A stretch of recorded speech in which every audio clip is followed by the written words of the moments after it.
Meeple Nation Podcast, episode 517, our top 5 campaign and or battle card driven games.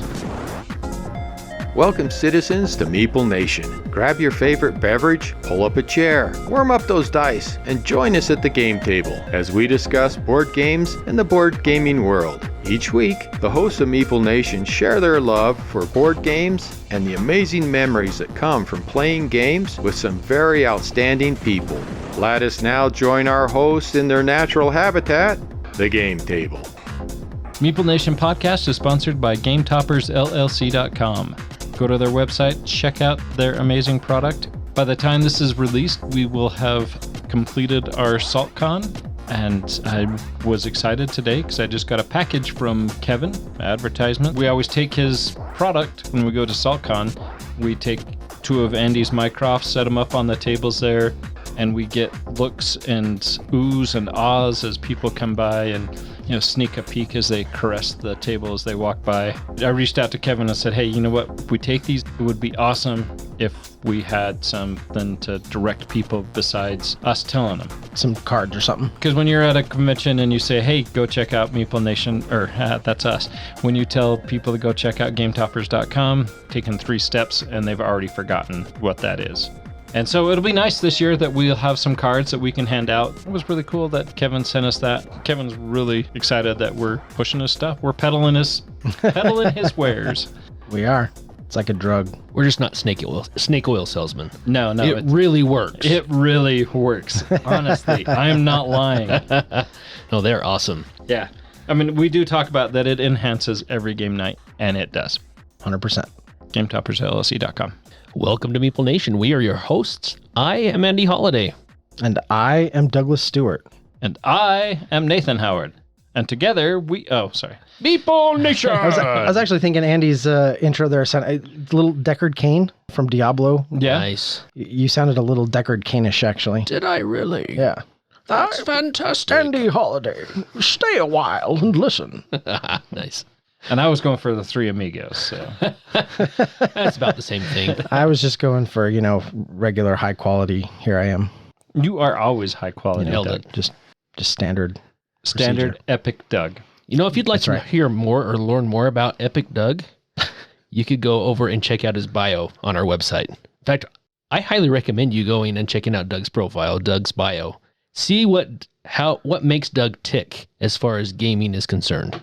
And if you're after that, if you really want to, you could check out Nathan's and mine as well. And some of our hosts emeritus, we have their bios on there and our bloggers. Number 7 may surprise you. It just might.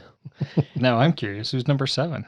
You'll have to go onto the website. I'm going to go to MeepleNation.com right now. Find out for yourself. We also have links to our episodes. All of those said blogs are also on our website. We have some.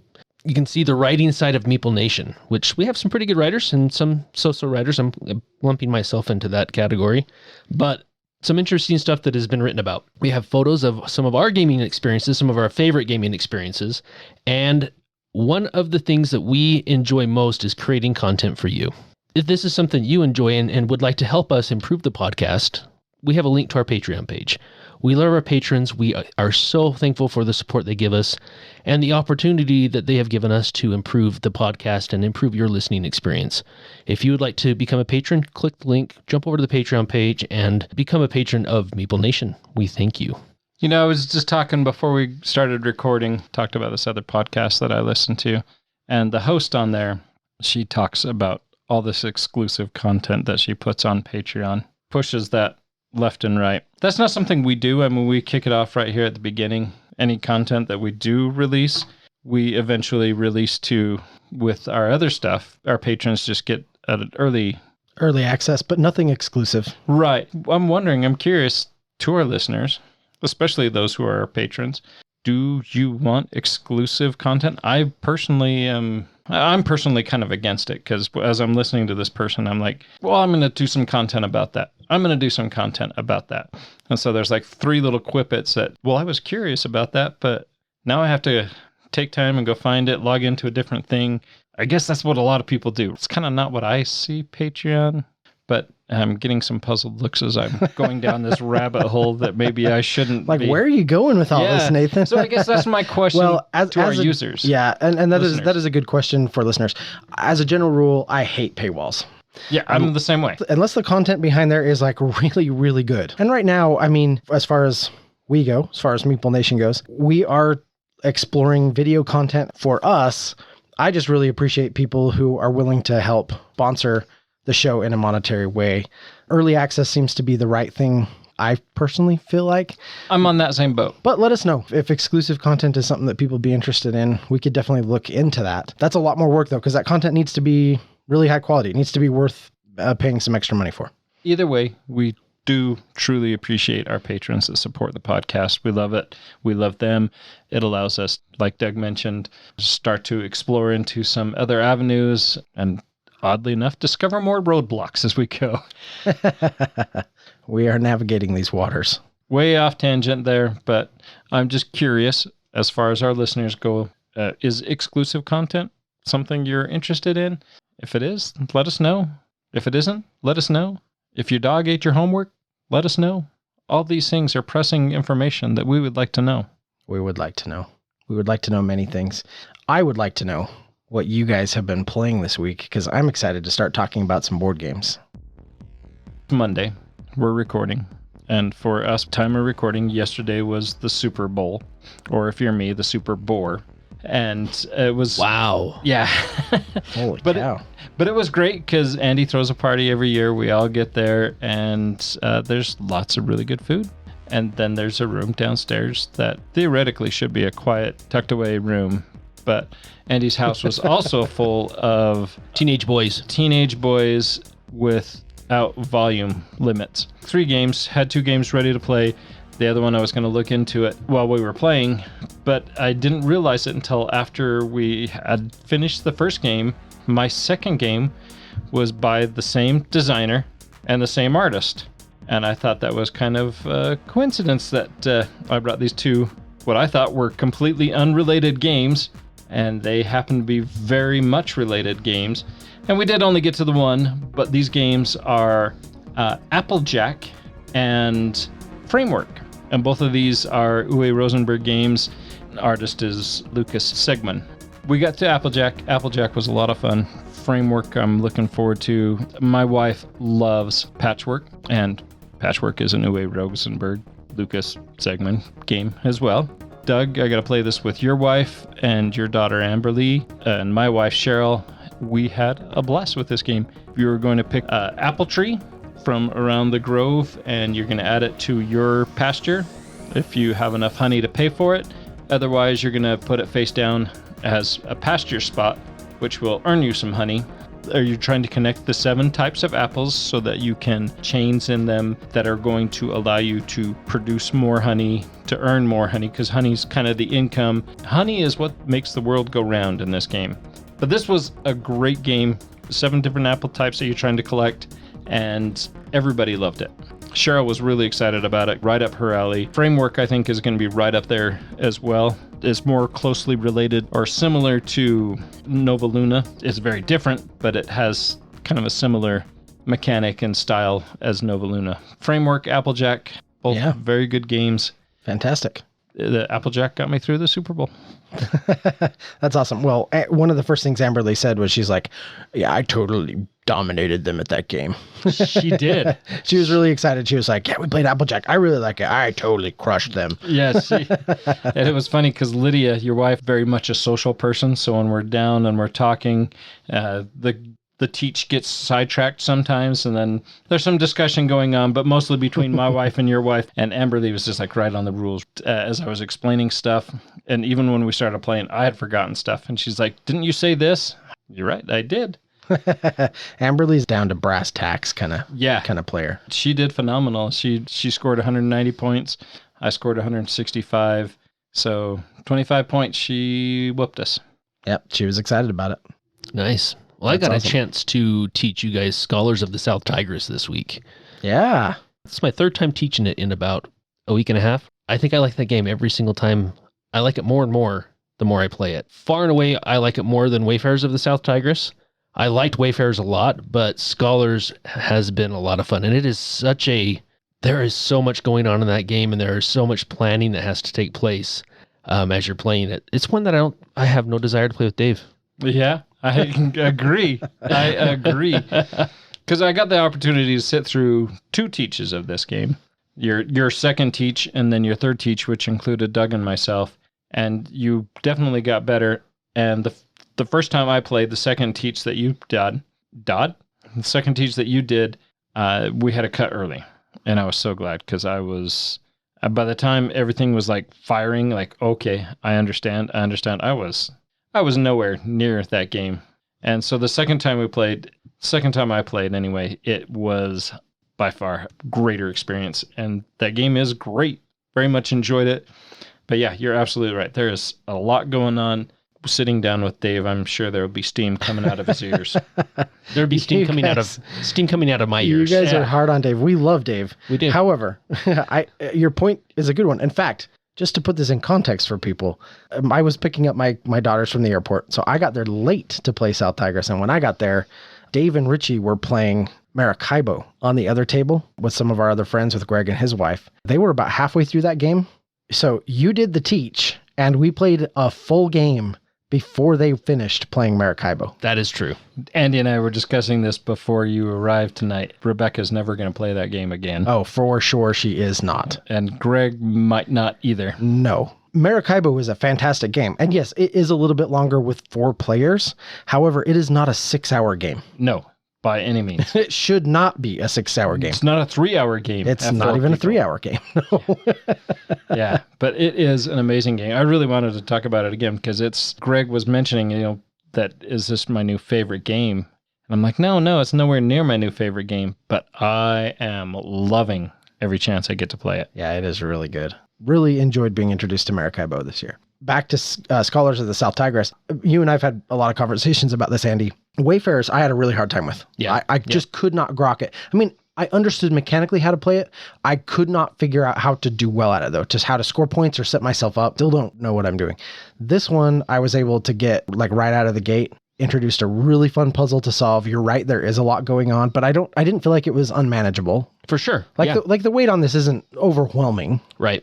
But I felt like it was really good. It's amazing to me how all of those Shem Phillips Garfield games, they just can recycle that iconography. Oh yeah. And it's amazing because like half of it you look at and you're like, yeah, I think I know exactly what's going on here. I mean, I don't know how to play the game, but you can just look at the iconography and be like I can look at this card and be like, okay, I think I know what this does. If you've never played a Shem Phillips game, then it probably wouldn't be that way. But once you play 1 or 2, then yeah, for sure, it's like, okay, yeah. The inkwell, this is going to be, in this case, it's translating scrolls. So you're going to be using the inkwell, but it's going to be something scholarly, like that inkwell is used in other games. That's going to typically is something similar along those same lines. So yeah, He does a good job recycling that. The artwork is all similar across all of his. Yep. The artwork by the Miko, which I do love. I think he does a great job. It's a good fit for that series of game. It is. And so, yeah, it makes me excited to get the third one. One thing that I thought Scholars did really well, I thought was really interesting, was the way it manipulated colors. Right. And the whole time I was playing it, I was actually loving it because you kind of have this idea where you have primary colors of dice and then you have the secondary, like the combinations of those colors, 6 colors total. I kept needing to mix red and yellow because I was trying to create orange. And so you got to get your workers and stuff to kind of line up. You got to be able to manipulate the dice in such a way that you can get those orange dice, or find out how to add orange dice to your pool so that you can use those to perform those actions or whatever. I've never seen that done, and I thought it was really cool. It was really fun. Now, I did have the thought multiple times as we were playing it. I was like, how does this play for colorblind people? Right. Because I think if you have colorblind issues, I think Scholars of the South Tigris would be really problematic. Yeah, I could definitely see that. It's one of those that... Well, the dice, so the red and yellow, those should stick out. The orange is speckled, translucent. True. The secondary colors are all translucent dice. Correct. So that allows for that. And there was iconography on the board that would allow for identification of colors. Correct. So they had done some things to aid with that process. I still just wonder, because color played such a heavy role in that game, I still wonder how that would play if you had some issues along those ways. But like you said, I think they tried to cover their basis with that. It was definitely something they considered for sure.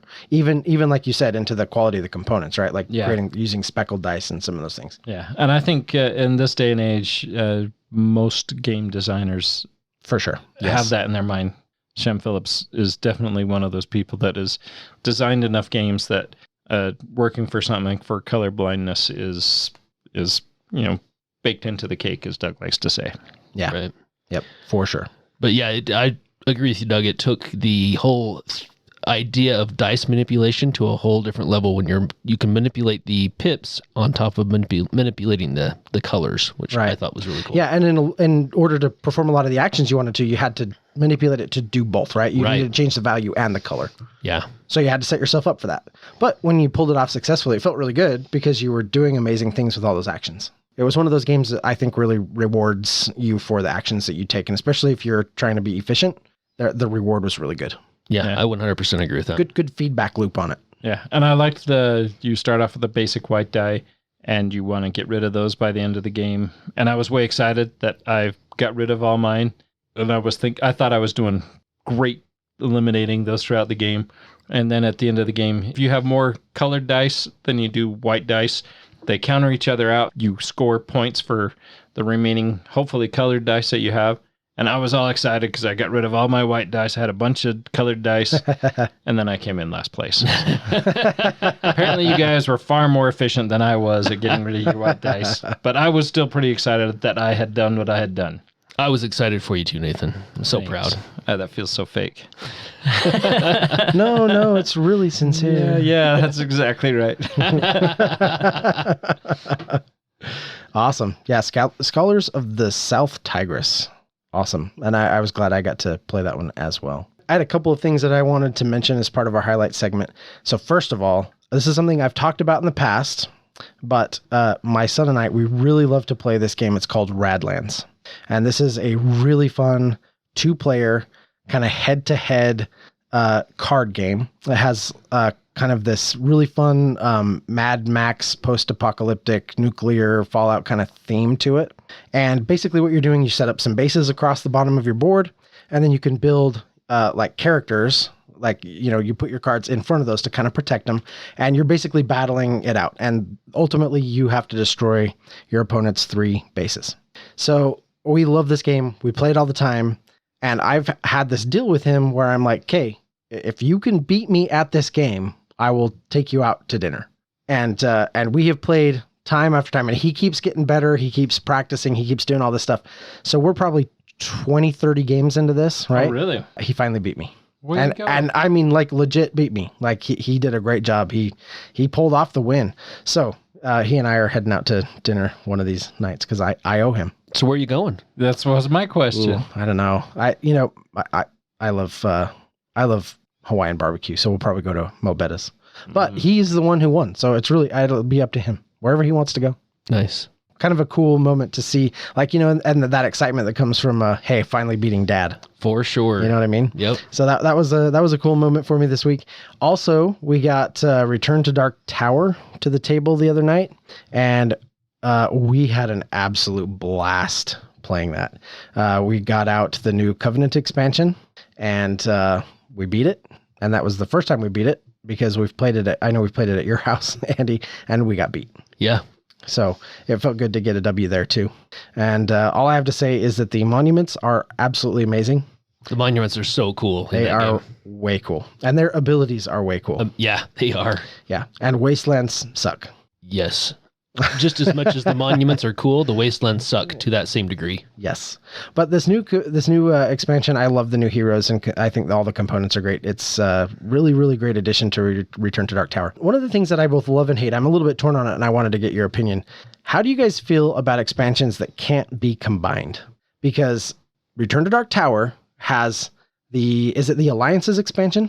And then it has this new Covenant expansion. So it has 2 expansions that can't be played together, though. You can play the characters, you can play the heroes if you want, but the content of the expansions cannot be put together. I think it depends. I would prefer that everything can be combined. That would be my preference. However, if there's some solid reason as to why they should stay separate, I think that's okay as long as it's easy to keep them separated. So if I'm doing a deck builder of sorts, right, where I have a bunch of cards, they're all shuffled, they're going to stay shuffled, right? In this one expansion, a new expansion comes out. Now I have to go through and sort through all of those cards to pull out one expansion to shuffle in another expansion. That's irritating. Oh yeah, that I would be out, I think, on that. It's too much work for setup and takedown, and just a pain in the neck to have to deal with. Whereas if it's just, okay, these components don't get placed in, these ones do, or the board gets set up slightly different, that's fine. I think that's fine. It'll change your experience. Great. I'm okay with that. As long as it's not really increasing the workload of setting the game up and taking it down. Okay. I can accept that. I like that, actually. That's good. So I have multiple copies of Race for the Galaxy. And I have multiple copies because there's some expansions that work separately. And so you have 2 copies so that you can play with those expansions separately. And Dune Imperium has kind of similar situation. We won't go off on Dune Imperium. They muddied the water so bad with Uprising. Yeah. I don't know why they did that. Anyway, I won't go down that rabbit hole. If the game is good enough where that provides kind of a whole new experience, Dune Imperium's a pretty expensive game to Return to Dark Tower. It's definitely a very expensive game to say you're going to buy this and no, it doesn't work with that. Nemesis is kind of the same date. Nemesis Lockdown, Nemesis. There's a lot of games that are kind of separate, but there's always that part of, take for example, Everdale. Those expansions are not technically supposed to be mixed and matched. Belfair you can put in anytime, but you've got Spirecrest, the New Leaf, and Pearlbrook that are all supposed to be kind of played separate. However, if we wanted to, we could just break that rule and combine them in any way we want. Because Return to Dark Tower is app driven, it won't allow you to play them both at the same time. Oh, and it kind of makes me wonder a little bit. I'm like, okay, well, so am I just done with the Alliance's expansion?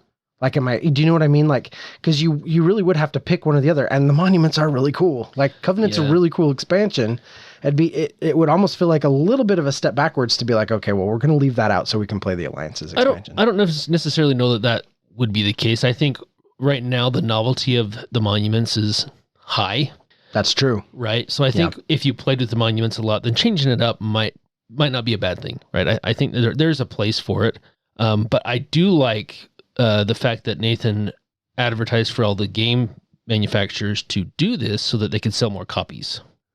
Well, it's nothing new. They're aware of it. Oh, yeah. They know. If we do this, they have to buy 2 copies. I mean, Fantasy Flight has that trademark, right? We can do an X-Wing. We can do X-Wing version 2. We can do Star Wars Imperial Assault. We can do Legion. We can do Descent. We can do Descent 2nd edition. We can do Descent... Legends of the Dark. Yeah, Descent Legends of the Dark. And they have an audience that are suckers. That's true, but if they could just make it better every time instead of worse, that would be... Did that stop you from buying it? Of course not. Then their formula is working. They know how to make people pay the nerd tax, I guess. Yeah, that is true. Yeah, you make one good game and then you just make some okay ones after that. Yeah, that one good game rolls in those fans though, and it does. It's just cacao. I sometimes just feel a little bit torn because sometimes I'm like, well, I have all this stuff and I want to play it. When I sit down to play a game like this, I've invested and I want to play it. But at the same time, I'm like, yeah, but I also want to have a good experience with what I play. Yeah. And so I think that ultimately is what it comes down to. And I guess in a case like this, you kind of just have to trust that they knew that, hey, these really shouldn't be combined. But then I also have like a whole nother tangent we could go down is like, well, so then why even develop an expansion that can't be played with other stuff? Yeah, do you know what I mean? Like, what's the thought process and the logic there and everything else? But anyway, but all that to say, I had a great time playing Covenant. I really like Return to Dark Tower. This is always a blast. Even when you lose, it's just a blast to play. And on that note, we're going to reach into the mailbag because we have another one of Salvatore's ponderings to read. I feel like we need like Mr. Rogers had the trolley that would come around. I thought you were going to go Deep Thoughts by or like from Saturday Night Live. but Deep, it's Deep Thoughts by Jack Handy. by Jack Handy. It's Salvatore's Ponderings. Salvatore's Pondering. We need like a little tune to go with it. Something from Wayne's World kind of pops into it. Anyway, all right. So Salvatore. Now that we derailed this whole conversation. Wow, that really went off the rails. Okay, so Salvatore writes in. He says, Meeple Nation, I was recently researching the new Eagle Griffin game, Federation. The first thing that anyone would think of when they see the box art is the Galactic Senate from the Star Wars prequel films. And he's 100% right. If you go in and look up Federation on BGG or just look at pictures of the cover of that, it absolutely looks like the Star Wars prequel films, the Galactic Senate. Anyway, he goes on to say, this got me thinking about IP board games and those that seek to borrow from IPs without paying the licensing fee. I can think of two principal reasons to imitate the art or theme of an IP. One, the publisher cannot afford the licensing fee, which is true. Two, the designer wants to piggyback on the theme and attract the fans of the IP, but doesn't want to be shackled by the canon of the IP. Also true. Both reasons why people do this. He goes on to say, there are games that hit you over the head with their similarity to the IP, like Federation, or most famously, the Nemesis franchise, which if you don't know, he's referring to Nemesis because it is 100% aliens. For sure. I then began to think of games that are, and this is in quotes here, stealth imitations of an IP.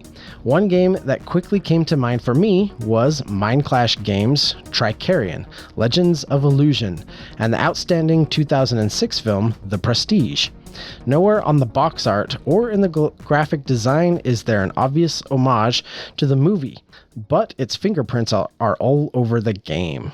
So my question to Meeple Nation this week is, what are some board games that you think are stealth imitations of IPs, and why do you think so? This actually got me thinking a little bit about how companies do use IPs. It's important to maybe make mention that some IPs are, they're in the public domain. For example, Unmatched. This is a good example of products that use kind of a combo of licensed products. So like think Jurassic Park, all of the Marvel stuff. The Marbies? The Marby. All of the Marvy stuff. So you got Jurassic Park, all their Marvel stuff. You got Buffy the Vampire Slayer. But you've also got public domain IPs like Red Riding Hood and Beowulf and Sinbad and Bigfoot. All of those are public domain. Some companies do a good job, I think, of just borrowing from the public domain. Sometimes they have these stealth imitations, but the stealth imitations are really based on something that's already public domain. So it really doesn't have anything to do with licensing. Not all stealth imitations, as he's calling them. And I do like that phrase, but not all of them, it's about the licensing issues. Definitely not the heart of the issue all of the time, though it is the heart of the issue a lot of the time.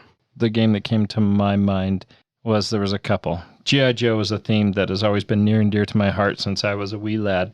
And there are a couple of games that twist and kind of use that theme. The G.I. Joe theme. One of them is Metal Dawn, your troops or your Joes that are fighting against the AI, or the even more blatantly obvious steal from G.I. Joe is Venom Assault. Pretty good game. The game actually is really good. It is such a blatant ripoff of the old G.I. Joe that even the objectives or the quests that you're doing are straight out of the old 80s cartoon. So is Venom supposed to be like the twist on Cobra? Yeah. Okay. And it's all... That's pretty on the nose. Oh, it is, yeah. And some of the people, you have somebody that looks very much like Snake Eyes, very much like Duke, very much like Roadblock. All these guys that are, key G.I. Joe characters that are very much represented in this Venom Assault. And I really wanted Venom Assault to really scratch that itch. But even with Renegade's Mission Critical and their card game, still just doesn't really give me that whole embrace of that G.I. Joe theme. And I know we've talked about in the past of trying to get this G.I. Joe RPG run Yes. going. And I have put forth so much effort, so much research into trying to make that story that feels like it's forever away. We've really got to make that happen soon. It's always a time issue. It is always a time issue. Okay, so Nathan, so let me ask you this. So if you set that aside, if you set sort of the potential of that theme and embracing the G.I. Joe, everything that is, what game do you feel like encapsulates the G.I. Joe theme the best? Or really, is there one? I mean, actually, the theme that fits it the best is actually probably this Venom assault. So that's interesting, right? I mean, in terms of answering his question, that's super interesting that like G.I. Joe is such like, it's an amazing IP, and yet they can't really make a great G.I. Joe game. And yet the stealth imitation game kind of hits the nail on the head the best. Yeah. I mean, I do think, the old 80s cartoon was pretty cheesy, right? Some of the episodes where they're trying to... Yeah, it was from the 80s. Of course it was cheesy. It was like weird, in fact. It definitely was. But the whole mechanics and the embracing the characters and how the characters work together, Venom Assault does it very well. That's good to know. And we need to play that then. We should give it a try. But I guess it's still going kind of back to what Salvatore is saying, is just the slight aggravation that it's so close, but it is such a ripoff that it just has kind of that negative. You feel a little dirty playing it. Yeah. That's a pretty good example. Yeah, that's a pretty good phrase. Because it's. I want it to be a GI Joe, and I'm sure the people that designed it wanted it to be GI Joe too. They probably reached out to Hasbro and said, "Hey, we got this great thing," and Hasbro's like, "Yeah, sure, you can do that, but you got to pay us $50,000." And this is just a small little designer group. Spyglass Games, and they didn't have the cash to drop on that. In fact, I backed this on Kickstarter. They had this in the expansion, both of those barely funded, and it's actually a really superb game. But there's those little gems out there, though. Yeah, I mean, you gotta love crowdfunding, right? Because it made that little gem come to life. Yeah, it made it possible, but it didn't really get the fire that it really deserves because of that fact that a lot of people took it down because, this is G.I. Joe ripoff, blah, blah, blah. Right. Yeah. And, they actually did it pretty good. Transforming machines, not transformer. What's happening here? Exactly.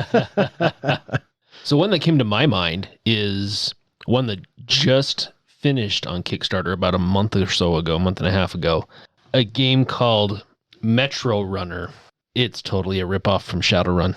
Oh, is it really? Oh, it is. Yeah. Okay, I didn't see this one. Runners, right? And you have hackers, and you have, it's futuristic, and So you're it doing sounds jobs. like Net Runners too. Yeah, it's Shadowrun. but it is like just when I read the description, I'm like, oh, they made a Shadowrun game, and it actually looks cool because every Shadowrun game they've made that wasn't the actual RPG has sucked completely. Yeah. And that's the thing. I mean, you get the theme, you can get the theme, and you can get the rights, or it feels like you can get the game and you can do the game right without the theme.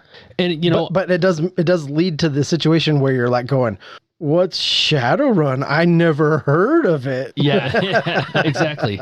Well, here's the thing. This is why I typically do really well with avoiding the nerd tax because of that exact thing. Because unless it's pirate.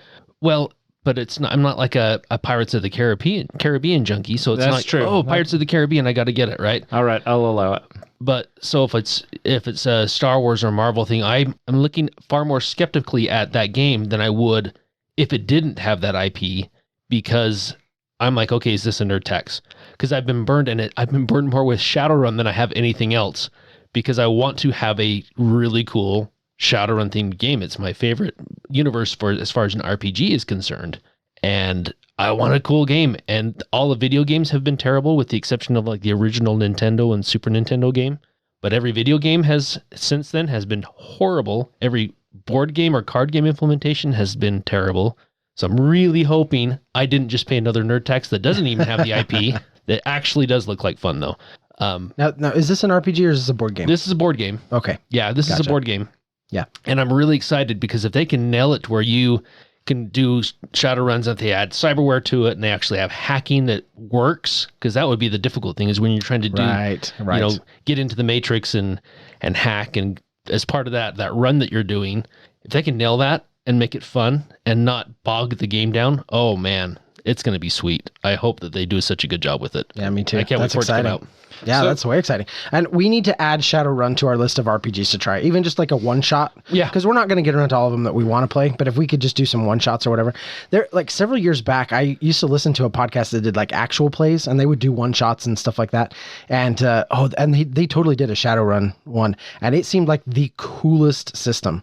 Right? It is amazing. So, like just being able to like augment your body and do all these cool steampunky kind of things. It was is just really cool. It is amazing. BioWare, Cyberware, you have mages, you have deckers that are like your hackers. They have a plethora of things. You have like the fantasy races. You can be trolls, orcs, elves, dwarves, humans. You're fighting corporations, or you can go fight a dragon. It's like this blend of fantasy, sci-fi, future. Fun. It's a very cool campaign setting. Yeah, that sounds really fun. So I just got a recent acquisition, Virtual Revolution. I mean, you look at it, you're totally seeing Blade Runner. There's a lot of those games that are, and use a term that I don't necessarily like, but a lot of those games that are Blade Runner adjacent. So, I mean, I even think of something, Netrunner is almost a little bit Blade Runner adjacent. Yeah, I can see that. But those things are very different, but it's not necessarily a blatant ripoff of Blade Runner, but there's a lot of those nuances that are there that maybe like Salvatore was making with, similar to this correlation with The Prestige. There's no, hey, this character resembles that from the movie or anything like that. But there's a lot of that theme. You totally get that vibe of Blade Runner. That is deliberate. Good artists and designers, it's not, I wouldn't even call it a stealth imitation, right? You can't really copyright a theme. You can't really copyright, a look. Post-apocalyptic or sci-fi. I mean, do you know what I mean? But there are definitely aesthetic choices you can make that put it sort of adjacent, even if mechanically it's not the same.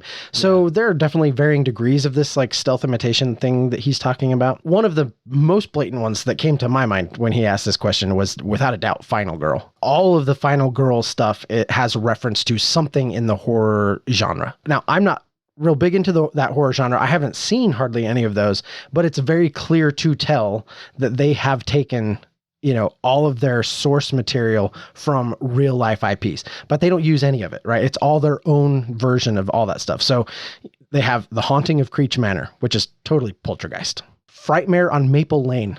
Nice. That's not a total ripoff at all. Absolutely a Nightmare on Elm Street, right? Into the Void is absolutely alien. I mean, the main girl on the box even looks like Sigourney Weaver. Panic at Station 2891 is from The Thing. Madness in the Dark is from One Flew Over the Cuckoo's Nest. The Falconwood Files is absolutely Stranger Things. Has all the same vibes, everything, right? It's all there. And then like another one, Don't Make a Sound, is a combination of like A Quiet Place and Tremors. But it's got all that influence in there. I mean, these are very, very, like when you talk about these silent imitations, Final Girl does it. But they know they do it, and they fully embraced it. It's not like they're trying to pull the wool over anyone's eyes. They 100% are doing it tongue in cheek, which I think is what makes it work so well for them. Yeah. There were a couple others that came to mind. I was thinking like Boss Monster. I don't know if you guys have seen that. Just Video game, 8-bit. Yeah, just from an aesthetic point of view, right? Totally like the 8-bit Mario Brothers style type. I mean, when you see the art, you totally go, oh yeah, 8-bit like Mario Brothers or Nintendo game kind of thing. A lot of the dinosaur games, so Dinosaur Island, Dinosaur World, all Jurassic Park, yeah. I mean, yeah, but they do enough unique that I wouldn't necessarily accuse them of that too much. However, Dinogenics is 100% Jurassic Park, the board game, right? From the way you manage the park and everything else. Like it's absolutely there. Thunder Road Vendetta is Mad Max Fury Road. Yep. And then I was actually thinking about some that are like a little more subtle. I noticed on your shelf over there, like Adrenaline, which is not one particular IP, but man, it borrows from a lot of those first-person shooters, right? You got Unreal Tournament, Quake, all of those. And it embraces that theme very well. Mm-hmm. Yeah, 100%. Or you have just some that use like sort of stealth imitations really subtly. Clank in Space makes a ton of like references. Oh, yes. That's part of what makes that game great, though, is all the little nuances. Yeah. I think when they embrace it and turn it into more tongue-in-cheek, I think that's when it works the very best. Yeah. Clank in Space is spot on. The other game I thought that fit this like perfectly was probably Seafall, stealthily pretending to be a good game. Gosh. Seafall is an amazing game. It comes back to Seafall. Yeah. But you're not alone in your feelings for Seafall, Andy. There's a lot of people that are haters of Seafall, but I personally think Seafall was probably number 2 on my legacy experience type game. Oh, Nathan, that hurts my soul. And you know how I feel every time Seafall. And I'm like, I would love to play Seafall again. All you saying that did was make him want to play Seafall now. It's exactly right. Yeah. You're trying to put me down, and I'm like, I totally want to play Seafall. Totally not putting you down, Nathan. Well, I'm not putting you down. You're trying to put the game down. You're trying to tarnish my memory of Firefly. It's not about you. It's not about you. All right. Well, that was a great question, and I hope we did some semblance of answering it. We do have a top 5 to get to, and I think we should dive right in. We'll go quickly through these. These are our top 5 campaign and or battle card-driven games. We talked a little bit about this last week. We do want to make sure that we are recognizing that this isn't campaign as in like a series of games. This is campaign as in like military campaign. Can include some of those campaign story-driven games, but it also includes a whole cornucopia of non-campaign, sometimes overly epic, insane, day-long games. Yeah, 100%. So let's go ahead and dive in here. I will go first.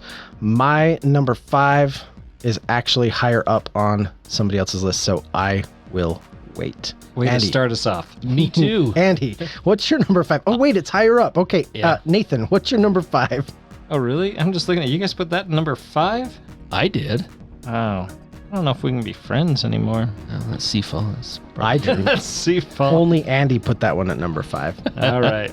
So my number 5, it is Gloomhaven. Gloomhaven Jaws of the Lion. You have the campaign of the heroes. They're battling the forces of, I don't know where the forces come from. Some form of evil. Some form of evil, but there's a whole bunch of it.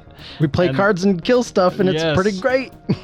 But Gloomhaven Jaws of the Lion has been a great experience. I love this game for the fact that I could get my wife to learn to play it because of the trickle effect.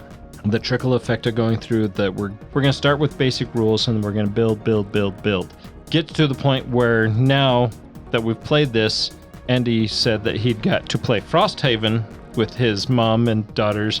Decided since Cheryl has played Jaws of the Lion, I think I'm going to get her into Frosthaven. And of course she picked the Bone Shaper, which is more of a difficult role.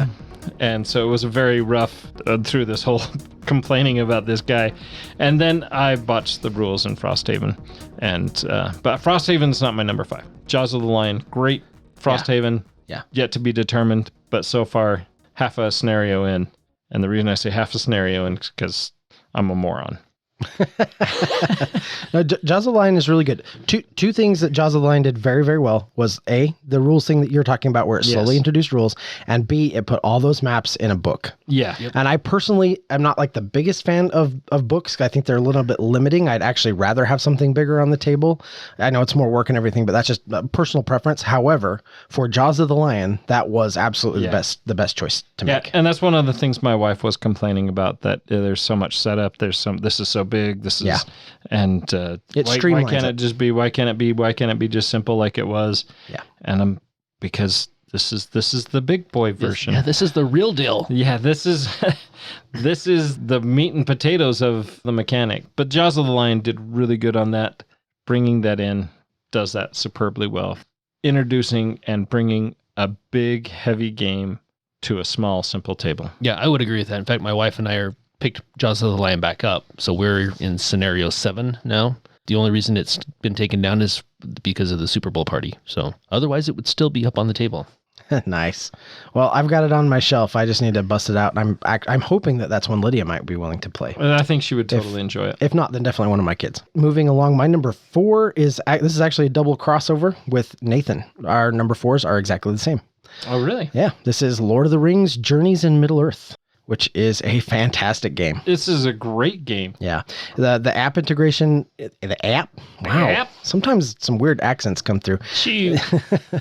The app integration, I think, is really superb. I love that they introduced some app-only content as well. That's something that I really loved.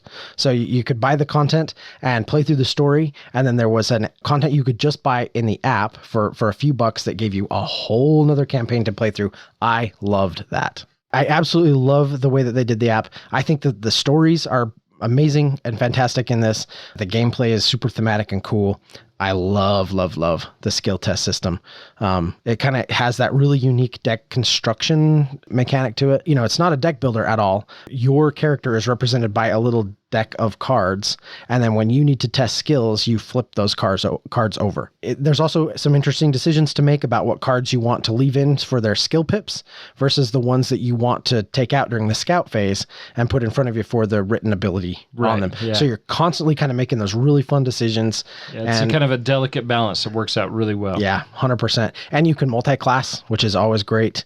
You know, when we talk about campaign and battle, all of the scenarios, all of the actual campaigns, right? The campaign, the series of games that you play through, they all have battle in spades. Not a lot of them feel like a military campaign. However, the most recent one, the last one they did, which was Spreading War, that is all about a big, massive battle in Middle-earth. Yeah. And it's fantastic. Done And it very well. has the elephants and the siege towers and everything. Yeah. Really, really cool. Now I want to play this again. I loved the various game modes. You'll have more of a dungeon crawl type experience where you're in a building and your miniatures go in, you're moving squares or regions rather, you're moving through regions throughout a building, and then you may be on the wilderness map and you're exploring that and fighting monsters that way. I thought it made the game more interesting because you're not just always doing kind of the same thing. It made it far more flavorful for me. Lord of the Rings IP is one of my favorites anyway. The storytelling I really liked that aspect. And the fact that there's a decent amount of character customization that you can do. There are quite a few characters to choose from, which is also a lot of fun. Yeah. Tons. Yeah. If you've got especially if you have all the expansions, somewhere between like 15 and 20 different characters you can play. It's just really good. Awesome. Well, that was Nathan and I's number 4. Andy, what was your number 4? My number 4 is a game I've never played, but it still made my number 4. It's one I've seen played, and I really want to play it, Nathan. It is such an awesome game. And that is Star Wars Legion. This is a 2-player game. Really is a 2-player game. No, it is a 2-player game. I love Star Wars war games. I think one of my favorite games is the old school Star Wars miniatures game from back at the turn of the century, right? When they first came out with that, which is probably why this is my number 4, because it looks similar, but even better than that one. Yeah, very right? much so. So you're building unique armies, you're head to head with your opponent, and there's just cool terrain on the board. There's awesome maneuvers you're doing. It's very strategic and very tactical, which is probably my favorite part of it, is trying to get that synergy to work with your troops and how you've built your army. And if you've built them correctly so that they can synergize off of each other, boy, you can really pull some cool stuff off from what it looks like. It's one I want to play. And I think this is my first game that's ever made one of my top 5s that I've actually never played, but it looks amazing. It is really a really good game, and I definitely should allow you to play it. Yes, you should. So much like we spoke last week when there was a game that was on your list that we wanted to play, that I wanted to play anyways, that was on yours, was Battle Lore. This is definitely a game that is on my list that you want to play, that I need to break down and just set a table up. And the problem with that is, we have the other Watson that's next door to us with the dining leaf covers on it. If I'm using any sort of terrain, that's not something that I can just put the dining leaf cover over, right? Well, I do have a third Mycroft up in my upstairs family room area that we could easily set up a game, and, it could stay up there for a while. We just need to rent a warehouse. Fill it with game toppers and set all these games up. Back in the day, we almost bought an elementary school. My whole family almost pitched in. Oh, really? We could live in this old elementary school. It'd be cool. Okay, if we could go down such a side tangent there, I think that would be so awesome. Actually, there are endless possibilities with that. Actually, that would be so cool. Yeah, it would be really cool. Yeah, everybody'd share a bathroom. But awesome. But there would be extra stalls. It's okay. It would be, yeah. Hey, But- Mom, how's it going next door? But I mean, they're all short. Are we going down this rabbit hole? No, we probably should stop. Because I I'm in. quickly see it going a whole hour. Not sure how I feel about you putting a game on your list that you haven't played, but given that you've played a lot of the stuff adjacent to this, Oh, yeah. and given how amazing it looks, like, yeah, definitely will allow it. That's awesome. My number 3 was Marvel Champions, the card game. I've talked in the past a little bit about my Marvel fatigue. I really am marveled out. However, not with this one. I love Marvel Champions. I love this card game and I love this system. This is just a fantastic hero versus villain game. It absolutely makes you feel like you are the superhero. You know, if I'm playing Spider-Man or Iron Man, I feel like I am those characters. I feel like I am taking on the villain. It's super thematic and fun. And I absolutely love the card play. You know, you have a handful of cards, and they represent the things you can do and the things you want to play, but they also are your currency. So you have to discard those cards to pay for the other cards, which every single round creates incredible and fun decisions to make about which ones am I going to play and which ones am I going to chuck. And I also really like the actual campaigns, the story campaigns in this game that really do feel like a group of superheroes taking on a villain over a series of games. You get to level up and become more powerful in between those. And it just works really well. They've done a great job with this game, a great job with the card system, great job with the art, the production, everything. I mean, this is technically one of their quote unquote living card games, and I don't really know how much living it is anymore. So I think we just call it the card game. But I love Fantasy Flight. I love this model. I love what they've done.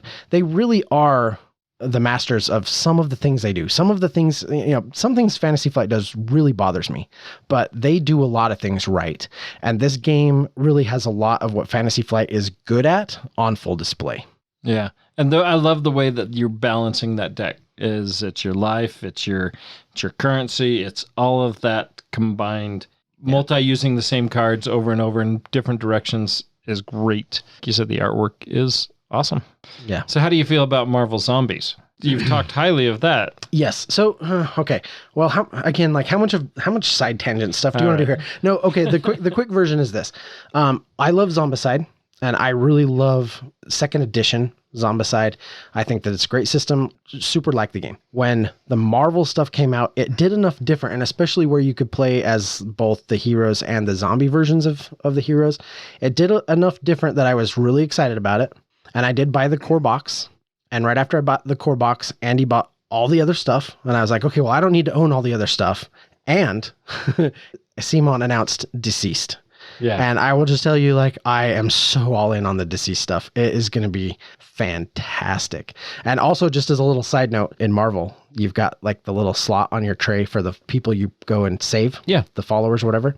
So with Deceased, you actually put those off to the side and you can have multiple of them. Oh, nice. And that slot has been replaced with a slot for gear. Oh, So you can nice. actually find items. That's awesome. In the game. You got to have that if you're going to have Batman. Right. Because, yeah, you got to have like batarangs. They were using some of the examples, like you got like the Lasso of Truth, and you got like swords made out of the nth metal for Hawkman and some of those kinds of things. Oh, So, for sure. Because, yeah, the Marvel characters are good without any equipment. They're just good on their own. So, I mean, DC needs some help. I'm just saying. we do not have enough time for me to tell you how wrong you are. Oh, man, that hurts my soul. Oh. I don't have anything against Marvel. I just have fatigue. And I love DC. It's what I grew up reading DC. So I'm super excited about Deceased. Anyway, that was that. Believe it or not, that was actually the short version All right. of answering that question. I'm going to stop asking questions, but I'm excited for Deceased too. it looks does like look fun. really good. Yeah. And then Andy, you're number 3, and I totally apologize because I did not see that this was on your list, but your number 3 is actually one we just talked about, and I jumped the gun. I'm No, sorry. that's okay. I also am a huge fan of Lord of the Rings, Journeys of Middle-earth. It's my number 3. And it is a phenomenal game. Absolutely. And you've played it and own it. I do. I have played it and I own it. Now, I'm glad that you had to say both because that does matter. Yes. It does. Yeah. I think at this point I've gotten through all but one of the campaigns for that game. You are doing way better than I am. Yeah, I love it. It's really good. And Amberly and I actually went through a stint where we were playing it like almost, like we were probably playing it 3 or 4 times a week. So That's we awesome. We got through a lot of the content, she and I. All right. My number 3, which is also Doug's number 5. Yep, this was my number 5. And that is a new one from me last year, and that is Memoir 44. Memoir 44 is a great battle of Axis versus allies, battling in historic scenarios. The rule book gives you, or the scenario book gives you history, and then sets up the battle, and then you are now in control of history. How is the battle going to be determined? The play is great, going back and forth. Sometimes you do get caught up in the headache where you don't have a good card to play, and you have all bad cards or cards that are completely ineffective. And I do wish that there was a mechanic that you could just dump my hand. Right. Even if that was your turn, came with a penalty, but that's the one thing about Memoir 44. And again, it's my number 5. I mean, I love the game. Yeah. But that is my one complaint, is that sometimes you can just get stuck with a bad hand because the cards are divided into sections, just like the board is. Yep. And they allow you to activate units in certain sections of the board. And if you have all cards that activate in certain sections of the board where you don't have any troops, those cards are worthless. Yeah. Or if you only have one unit and it's activate 3 in that section, activate 3 in that section, 1 unit, no units in that section, and all you're doing is, hey, it's my turn. Okay, I'm going to discard. Can't do anything. I'm going to draw. So if they had a mechanic in there that just let you like flush your hand and draw fresh for your turn or something like that, I think that would have been And really there may good, be something in some of the further expansions that I haven't experienced yet, but as of this point, Sure. I've only done some of the equipment stuff and the base set, so currently that's not an option. Yeah, and for me too. Like, just base game is really all I know. But it is really great. I think the tactics are really fun. I love the World War II theme. And I really love that you kind of mentioned this, but that you get to play both sides. Yeah. You know, that you play one way and then you flip the board and play it the other. Yep. Honestly, I think that makes the game for me. I don't think I would enjoy it near as much if that wasn't the case. When you're playing it, there's obviously... imbalances in the scenarios. Yes. Yeah, 100%. Yeah. I think that's the only way you can do that, by recreating specific battles from World War II, because, yeah, certain sides in different battles had the upper hand. How do you recreate that and still make it to where it's fair to me and make it still somewhat historically accurate? That's the only way to do it. I think they did a good job with that. Yeah, so it's more about who can play most efficiently on both sides, whether you win the battle or lose it. It's more about the efficiency with which you played. Yep. I like that a lot. All right, and that's going to take us into number 2. My number 2 is one that I'm so excited that we got this to the table again just last week, in fact. Stars of Ikarios, which in many ways is just Gloomhaven in space. But I actually think it's a lot better than Gloomhaven, because I think that the theme is more fun, and I actually think the enemy AI is a lot better. You're dealing with the battle cards, but that's a big thing. But once you're dealing with the space battles, you're dealing with everything very diverse from for sure. It definitely deviates from the Gloomhaven formula. Definitely.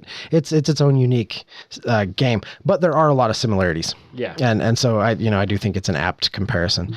But one of the things that I absolutely love about this game is how you get to just zero in from like big scale clear down to little scale. So you're all kind of on your mothership, the Sparrow, and you're going through space and you're uncovering new planets and you're discovering side missions and having these like little like one-off kind of like cards you read, like events. You're going to hit certain points where you get into dogfights. You got to get in your ships. You leave the Sparrow, you go have like a big fight. And then when that's done, maybe you discover a planet and you got to go down and figure out what's going on down there. You go explore a base or the surface of the planet in some way, and you're wandering around and discovering creatures or getting yourself into trouble or finding cool new things. And so all those scenarios completely different. Yep. From your mothership all the way down to planetary exploration, and the way it's sort of seamlessly you just go between those things, I think works incredibly well. And your board, the way that you track all that information, you really are just flipping a couple of tiles to get information between your ships and your character, and all your tracking works really flawlessly. It's, I think, really slick. I think they did a great job at not making that a cumbersome system. Yep, I love it. I should have put it on my list. I'm surprised neither one of us did. Yeah. It probably should have made both of our lists. Absolutely agree. All right, my number 2 is Gloomhaven. Hey, the original Gloomhaven. My number 2 is Gloomhaven, the original version. Hey, let's be friends. Wow, another double crossover. Gloomhaven is awesome. I've thoroughly enjoyed our plays of this. I have some fond memories of some really fun adventures that we've done, some fun characters that we've all been playing and have meshed differently with depending on who's playing what, which is, for some reason, Dave usually manages to find the one that steals all the money. He's real good at taking the money. And not fighting at all. Yeah, and never fighting anything. Yeah. Just going and looting everything after everybody else has killed it. And not just in Gloomhaven. And not just in Gloomhaven. I think that says a lot about David. It's just a cool dungeon crawl. There's tons and tons and tons of content, tons of missions to do, and it's kind of more of an open world. It's not linear at all. I mean, yes, you have to unlock certain things and have certain keywords to be able to do stuff, but as you're going and progressing, it kind of branches out to where there's just a ton of stuff you can do, and you just decide, okay, let's go do this. Or I really need to go kill vermlings because I'm ready to retire. Hint, hint, nudge, nudge, right? And speaking of retiring, I like the fact that you can retire a character. I played this character a ton. I've leveled them up completely. Kind of starting to get bored. I'm ready for something new. They retire, grab someone new, or a lot of times that unlocks a new race that you haven't played yet. And you get to open up a box. It's a legacy game, right? You get to open up content, and there's a lot of stuff that you get to explore and discover as you're playing the game, which is always fun. Well, and the first time you play through Gloomhaven, unlocking those boxes is awesome, right? It's so fun. It's so fun because you are unlocking those characters for the first time. You are seeing everything afresh, and new mechanics, new cards to play, a whole new character. It's exciting. It's exciting when you hit that retirement on a character and can pick something new to play.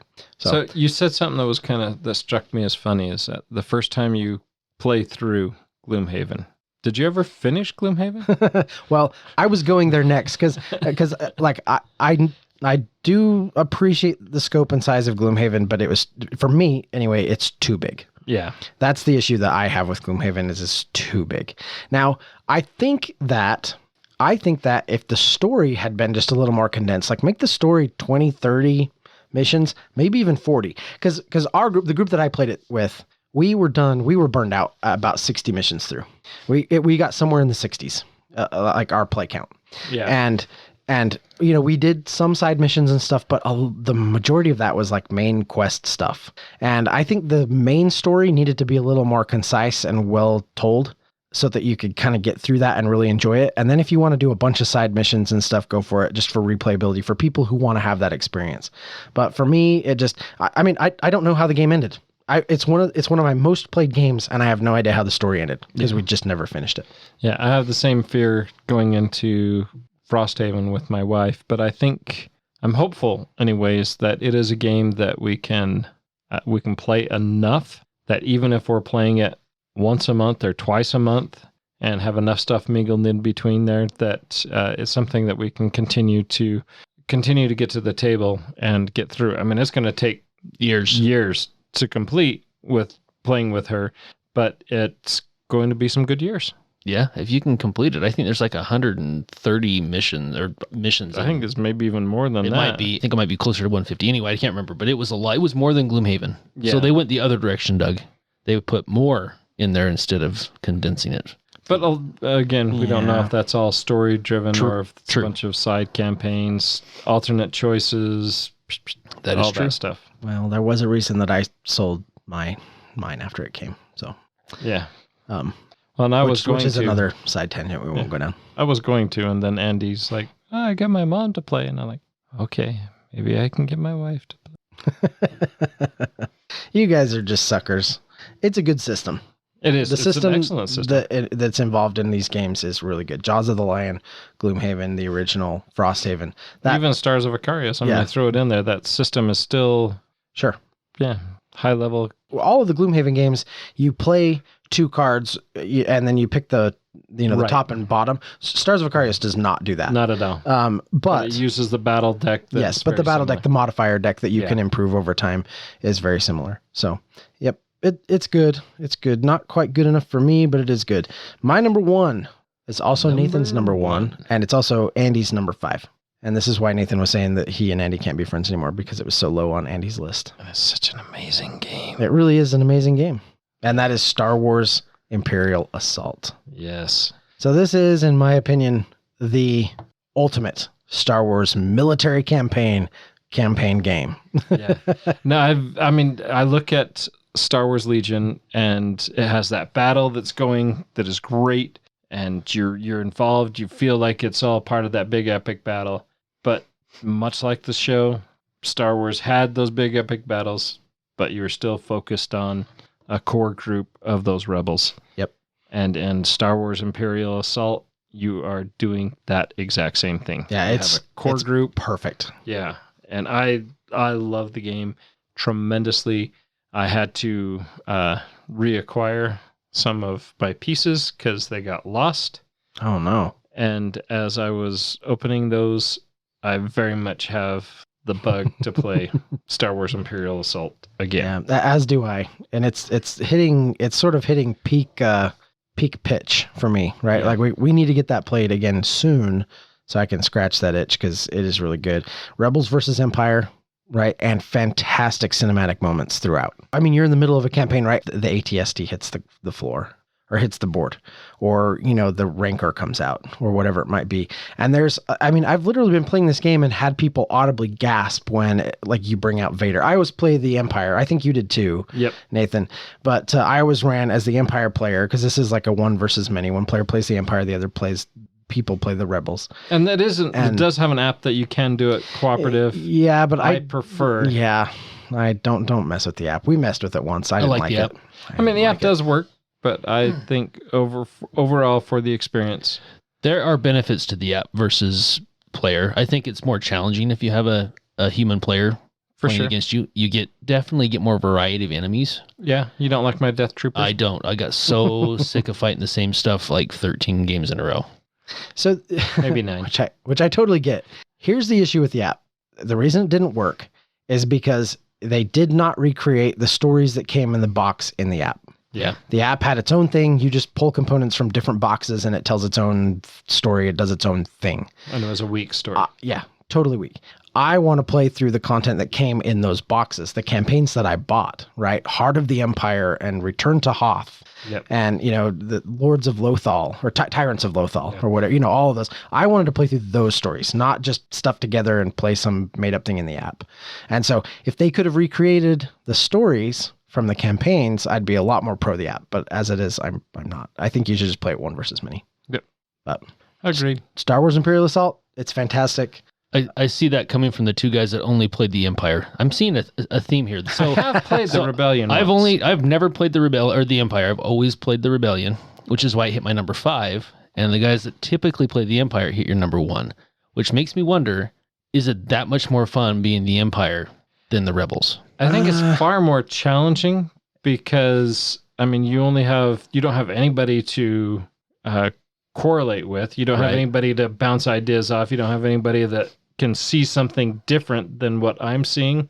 Sometimes that's a good thing. Yeah, sometimes it is because often there's way too much discussion on the other side. And then you also run into the alpha player who's telling everybody how to play, or they don't want to lose. For me, anyways, the next time that we play, if I'm playing the Empire, if Doug's playing the Empire, the Empire is not there to win. The Empire's there to kind of stop the rebellion, facilitate. I think the that Empire experience. is really, facilitate is the right word. I think they're there to facilitate the experience for the Rebel players. But it is still a really rewarding and fun experience. It is. And as you win and do stuff, you get your own unlocks and you get Yep. your own cards and you can force players on side missions and do kind of all these really cool sort of Empire-y things. And I think it's a lot of fun. Now, from a gameplay perspective, you do get to activate after every Rebel player, right? Like they go, you go, they go, you go. So if you got 4 people, everyone else is taking one turn, you're going in between all those. You definitely get more play as the Empire player. Right. Now, does that equate to more fun? I don't know, because it's a lot to think about and a lot to manage. Well, I can see it being potentially more difficult because, like you said, Nathan, you don't have anybody to bounce ideas off. On the other hand, you get to gain all that information of what the players are talking about and what their tactics are, whereas they don't get that benefit to knowing what you plan on doing. That's true. Yeah, although smart Rebel players will start to Speak in Spanish? yes, or whisper and hide things from you. We started speaking in Spanish, so Nathan can understand us. Yeah, but Love that. the rules clearly state, though, that it is supposed to be, all table talk is supposed to be heard by all players. But no, you make a very valid point that the Empire is not sharing any of that information Right. openly. Now, when you go in to set up a mission as the Empire player, you are required to pull from certain pools of cards to formulate your enemy deck, the cards you can play against the Rebels. And I just used a randomizing system. which I think was way fun because you could definitely get in the trap of pulling the same units over and over and over. If you really love your Death Troopers, you could just field those every single time as long as it's a mission where the rules allow you to. Yeah, where you have those open units that you can pull. And the deck that you're, as the Empire, you're also making a deck that is going to perform better with troopers. When you have that... It's hard not to. It's hard not to, yeah. But it has a lot of units. There are a lot of enemy units. And honestly, it's one of those where like diversity is kind of the spice of life with this game. And I love it. Like you need to field a variety of units to, I think, really get the full experience. Yeah. So I think that's a valid complaint. But I think that's one that you just, at the table, you just kind of have a conversation like, hey, we don't want to see these Death Troopers every single time. Let's switch it up a little bit. I started to hear that. Yeah, he did. I did start to hear that. All right, Andy, tell us what you feel is better than Star Wars Imperial Assault. Which is nothing, but go ahead. It is better than Star Wars Imperial Assault, and that is Descent 2nd Edition. It is a great game. Such an amazing fantasy dungeon crawl game. Yeah, it is good. And it is so close to very similar gameplay as Imperial Assault. I mean, it really is. I think its strengths, I know you like the sci-fi. I prefer fantasy theme, but I think its real strength is in character customization. I think you're absolutely right. Because you can pick a character themselves, and then you can pick any of the classes that you want to be, right? You can pick, and there are even cross classes. So if I pick someone who's going to be, I have to pick a wizard type character, but I want to play a fighter type, I can cross class over to a fighter type. So it's way more open, way more customization, which makes it so that that character becomes almost my character, right? I've done the research. I'm trying to make this my own rather than, okay, I have two options of cards I'm going to pick with this next, No, I totally get that.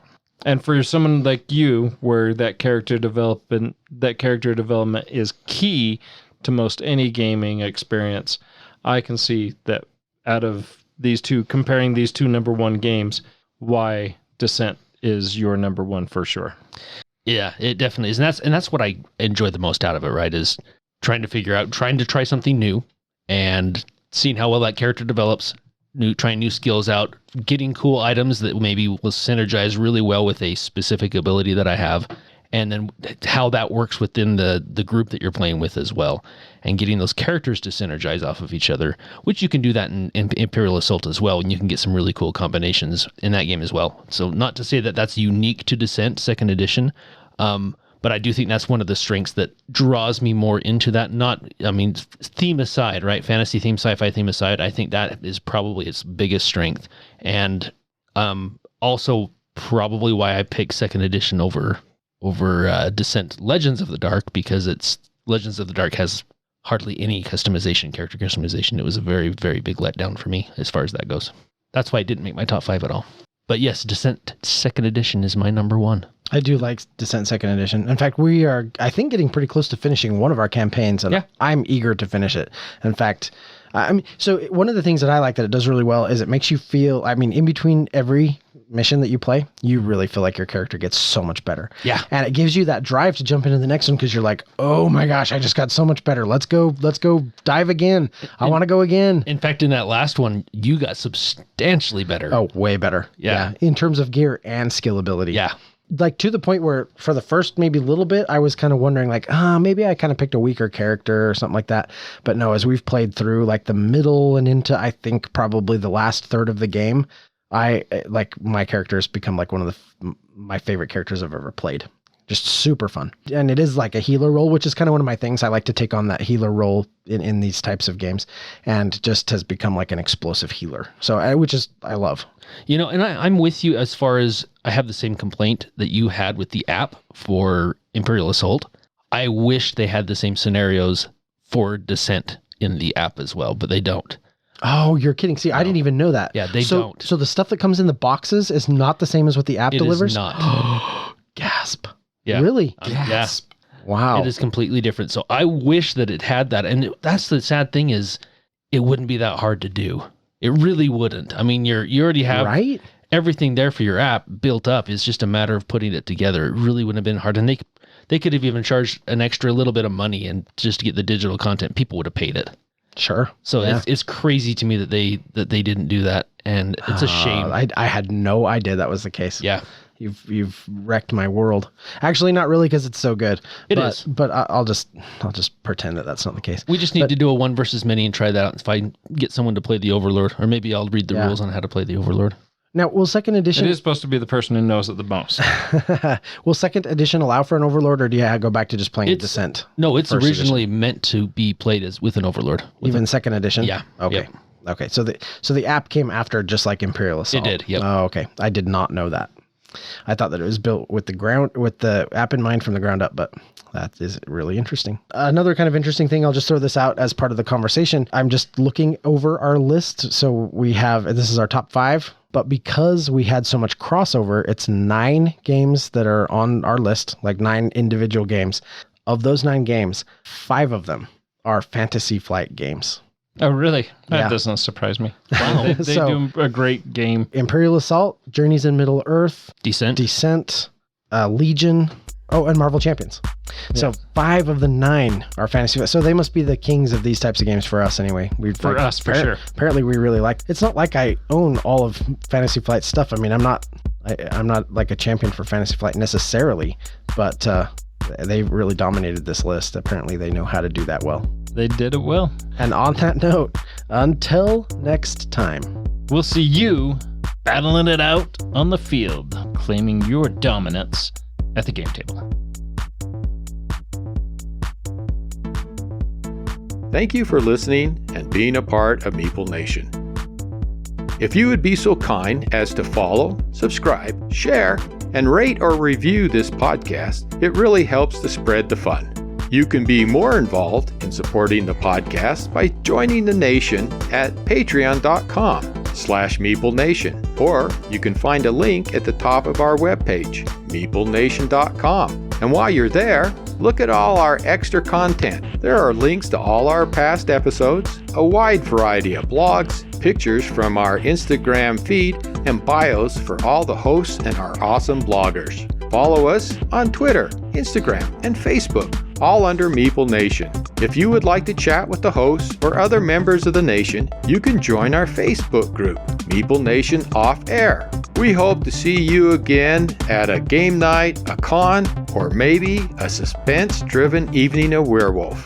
Thank you for listening and supporting Meeple Nation, and stay tuned for next week's episode. Thank you so much for listening. We very much want to thank our patrons who help keep the podcast running. I personally want to thank my co-hosts for all the help they provide with both content here on the podcast, in addition to what we have available on our website. Without them, the podcast would not happen. If you too would like to support the podcast, you can join the nation at patreon.com/Meeple_nation. Or you can find a link to Patreon at the top of our webpage, meeplenation.com. If you have any questions, comments, or games you feel should be on our radar, you can always reach us at meeplenation@gmail.com. We can't wait to hear from you. I am grateful to Doug and Andy who helped me edit episodes, and I want to thank James and Kim Clark who do the editing on our blogs and on our webpage, which can be found at meeplenation.com. We want to thank Brain Detergent for our music. If you want to find more from him, you can follow his links that can be found on our webpage, or simply search for Brain Detergent on YouTube to find more of his tracks. Thank you again for listening and being part of the Meeple Nation community.